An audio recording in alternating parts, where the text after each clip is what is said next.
Hello friends, कैसे हैं आप सब। स्वागत है आपका एसएन लिनक्स में। हमने जो complete Linux question and answer की सीरीज स्टार्ट की हुई है उसी को कंटिन्यू करते हुए नेक्स्ट आज हम क्लास करते हैं 31 नंबर क्वेश्चन से। सो 31 नंबर क्वेश्चन है, what command is used to view the contents of a compressed file without extracting it. So basically हम जैसे कि हमारी gzip फॉर्मेट में फाइल होती है, bz2 में होती है, तो इस तरीके से जब हमारी gzip फॉर्मेट में फाइल होती है तो उसी फॉर्मेट में हम कैसे उस फाइल के कंटेंट को देख सकते हैं विदाउट एक्सट्रैक्टिंग। सो उसके लिए हम यूज करते हैं zcat कमांड का। zcat कमांड का हम यूज करते हैं जो कि हमारी जो gzip फॉर्मेट में फाइल होती है उसका कंटेंट हमें शो करवाती है। So, zcat command is used to view the contents of a compressed file without extracting it. It is specifically used for gzip compressed file by using zcat followed by the compressed file name. The command will display the uncompressed contents of the file on the terminal. It means जैसे कि आपने कोई भी file है वो gzip format में बनाई हुई है टार करके, जब आप टार करके gzip फॉर्मेट में किसी फाइल को बनाते हैं उसके कंटेंट को अगर आपको देखना है तो सिंपली zcat देन उस gzip फॉर्मेट वाली फाइल का नेम, तो आपको वो अनकम्प्रेस्ड जो कंटेंट है वो आपके टर्मिनल पर शो करेगा। ऐसे ही यदि आपको उसका कंटेंट लेस या मोर, पेज बाय पेज या फिर कंप्लीट 1 by 1 करके देखना हो, लाइन बाय लाइन, सो आप z लेस और दैट आपका gzip फॉर्मेट वाली फाइल नेम और z मोर और gzip फॉर्मेट वाली फाइल का नेम देके आप चेक कर सकते हैं। तो आपको ये करके देखना है, वरना हम ये टॉपिक अभी कवर करेंगे नेक्स्ट वीडियो में। तो नेक्स्ट क्वेश्चन है, how do you add a user to a group in Linux. आप एक पर्टिकुलर ग्रुप में एक यूजर को कैसे ऐड करते हैं लिनक्स में। तो बेसिकली उसके लिए हम कमांड यूज करते हैं user mode. User mode command की हेल्प से एक पर्टिकुलर यूजर को एक ग्रुप में हम ऐड करते हैं। So the user mode command is use to modify user account properties in Linux including adding a user to a group.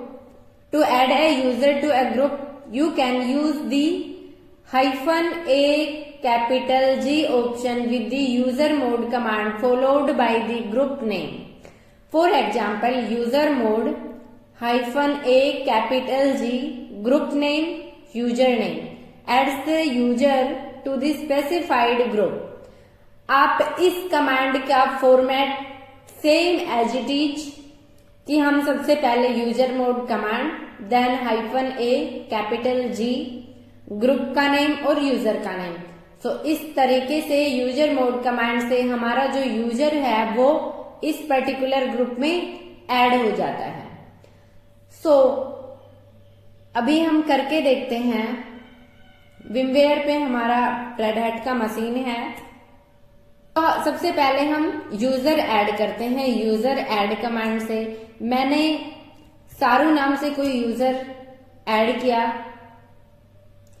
सो अभी हम इसके पासवर्ड सेट करते हैं passwd कमांड से।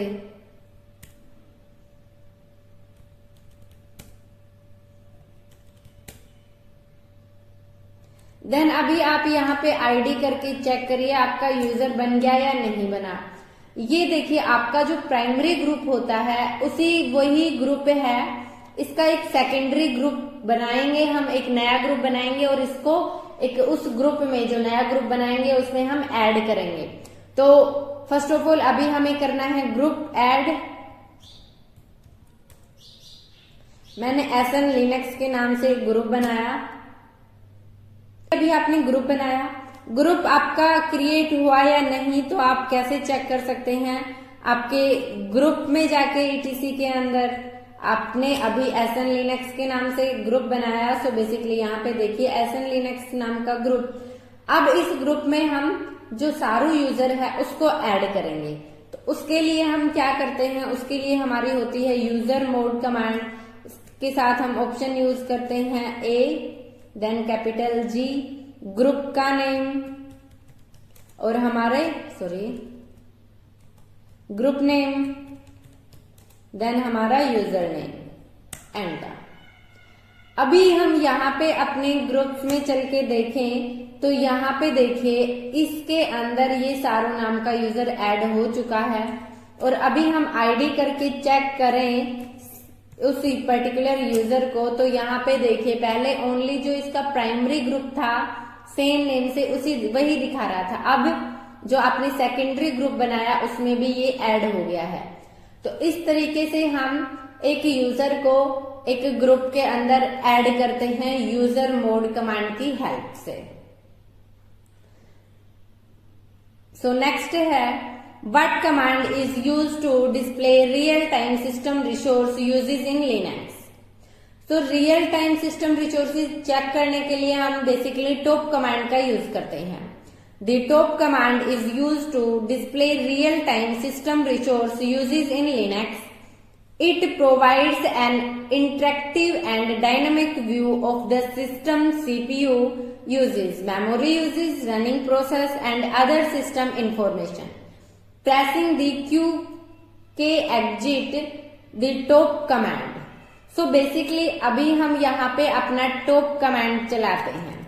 टॉप कमांड आपके ऑल ओवर रिसोर्सेज दिखाता है, जैसे कि आपका मेमोरी दिखा रहा है, सीपीयू दिखाता है, ये सीपीयू परसेंट है, मेमोरी है, स्वैप मेमोरी है, ये आपके कितने टास्क हैं, कौन सी प्रोसेस, कितनी प्रोसेस रनिंग है, स्लीप है, स्टॉप है, ज़ॉम्बी प्रोसेस कितनी है, 5, 10 और 15 मिनट का लोड एवरेज, आपका जो कितना यूजर इसमें है, कितना कब से आपका सिस्टम लॉगिन है, वो ऑल ओवर चीजें यहाँ पे दिखाता है। और जो हर 3 सेकंड में ये अपडेट करता है।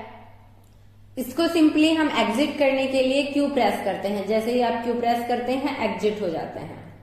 तो इस तरीके से हम टॉप कमांड की हेल्प से अपने रिसोर्सेज चेक कर सकते हैं, रियल टाइम रिसोर्सेज। नेक्स्ट है how do you redirect the standard output of a command to a file in Linux. कैसे आप एक पर्टिकुलर कमांड का आउटपुट एक फाइल के अंदर डाल सकते हैं रीडायरेक्ट की हेल्प से। So the redirect symbol is used to redirect the standard output of a command to a file in Linux by using the redirect particular this sign followed by the file name. The output of the command will be returned to the specified file. For example, first of all our command, then redirect.txt, it means file name, redirects the command's output to the output.txt file. So basically हम क्या करते हैं, जैसे कि हमें कैल command क्या दिखाता है, हमें कैलेंडर दिखाता है करंट मंथ का। तो ये कैल कमांड का आउटपुट जो है वो एक पर्टिकुलर फाइल में हमें रीडायरेक्ट करना है। तो मैंने यहाँ पे लिखा कैल, देन रीडायरेक्ट का साइन, और जिस फाइल में करना है नई फाइल हमें बनानी है, मान लीजिए मैंने बनाया फाइल 2 के नाम से। देन अभी हम ls करते हैं, हमारी फाइल 2 भी क्रिएट हो गई। यहाँ पे हम चेक करते हैं कि हमारा कैल का आउटपुट इसमें है या नहीं है फाइल 2 के अंदर। सो बेसिकली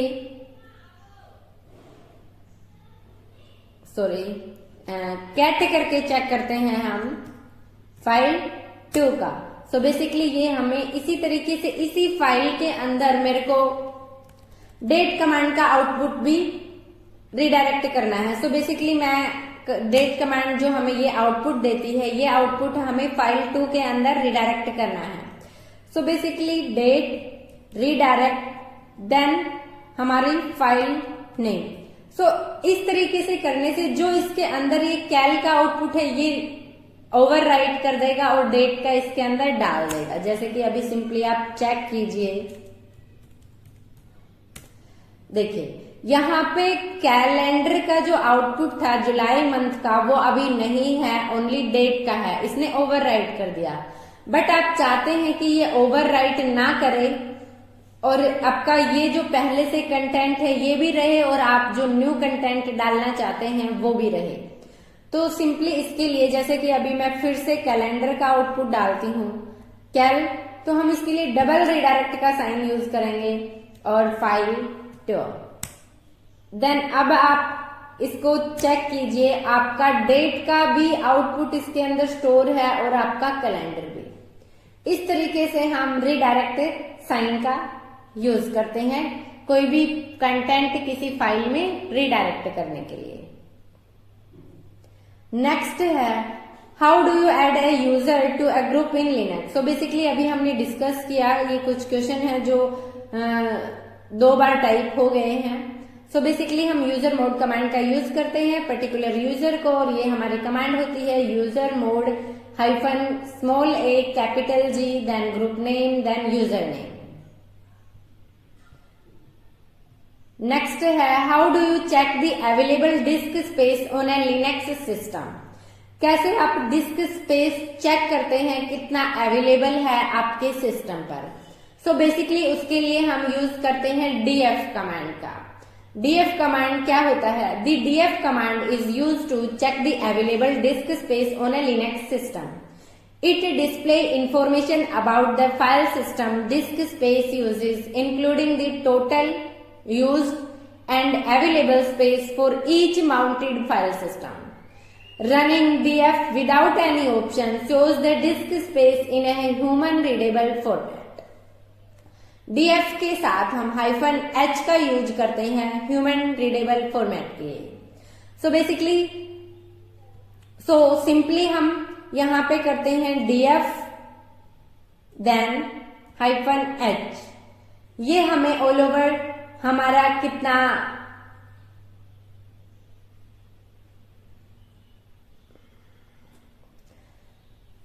सिंपली ये हमें ऑल ओवर डिटेल दिखाता है कि हमारा डिस्क कितना फ्री है, कितना अवेलेबल है, कितना यूज है, माउंट पॉइंट क्या है, फाइल सिस्टम क्या है, साइज कितना है, वो ऑल ओवर डिटेल्स हमें ये यहाँ पर शो करता है df-h से। ओनली हम df से भी देख सकते हैं, -h हम ह्यूमन रीडेबल के लिए यूज करते हैं। नेक्स्ट है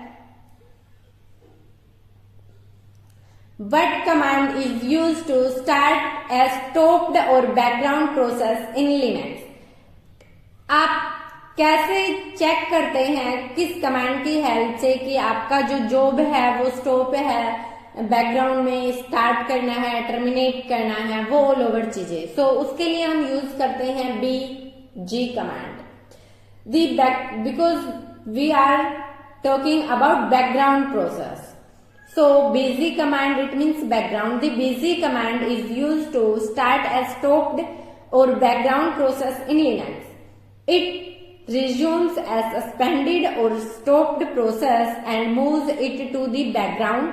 This allows the process to continue executing without occupying the terminal. It means first of all आप चेक कीजिए कि आपकी कौन सी जॉब रनिंग है, स्टॉप है, कोई जॉब है या नहीं है। तो यहाँ पे सिंपली हम pwd यूज करते हैं। अभी आप जॉब चेक करेंगे तो यहाँ पे इसको स्लिप फॉर्मेट हम देते हैं। स्लिप देन कितना टाइम मेरे को, मान लीजिए मैंने दिया 14 सेकेंड देन बैकग्राउंड। इस तरीके से हमने अभी आप जॉब्स करके चेक करेंगे, आपको एक प्रोसेस दिखाएगा रनिंग बैकग्राउंड में। अभी आपको यहां पर बैकग्राउंड में चलाना है सिंपली bg %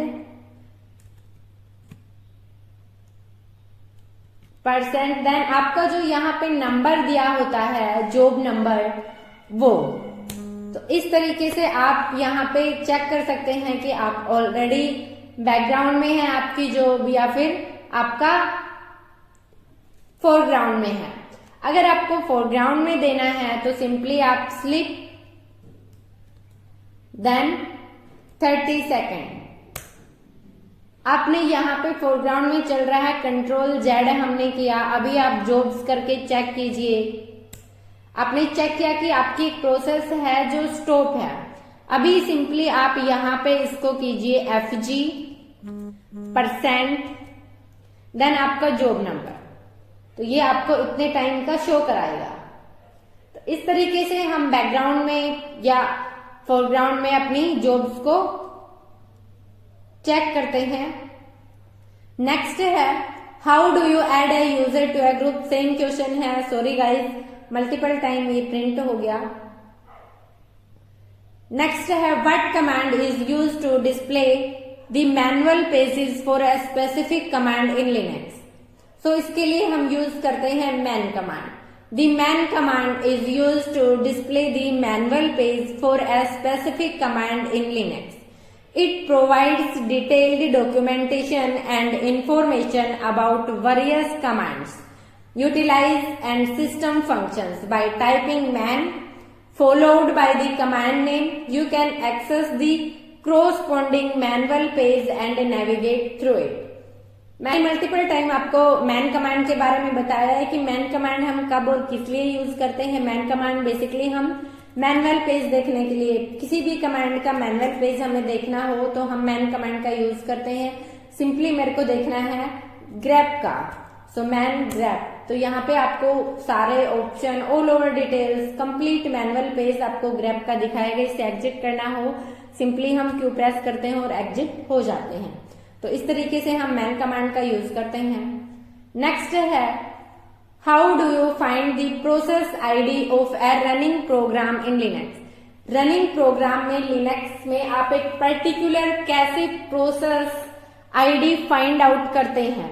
सो बेसिकली उसके लिए हम यूज करते हैं pgrep का। pgrep का यूज हम कैसे करते हैं। So the pgrep command is used to find the process ID of a running program in Linux by specifying the program's name or as an argument to the pgrep command. It will display the corresponding PID. For example, pgrep program name will return the PID of the running program.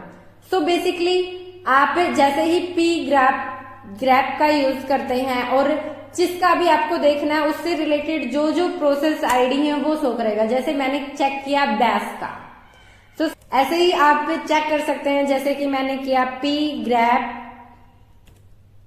Then यहाँ पे मैंने -u हम user check करने के लिए करते हैं, मैंने किया सारू। इससे रिलेटेड जो भी है तो नहीं है, बेसिकली हम यहाँ पे करते हैं शरीता। तो यहाँ पे देखिए कितनी सारी जो भी पीआईडी है इस यूजर से रिलेटेड वो सारी। तो इस तरीके से हम प्रोसेस आईडी चेक कर सकते हैं। एक पर्टिकुलर लिस्ट जो आप मैनुअल पेज से आप इसको चेक भी कर सकते हैं। pgrep जो इसका मैनुअल पेज दिखाएगा, क्या क्या ऑप्शंस होते हैं।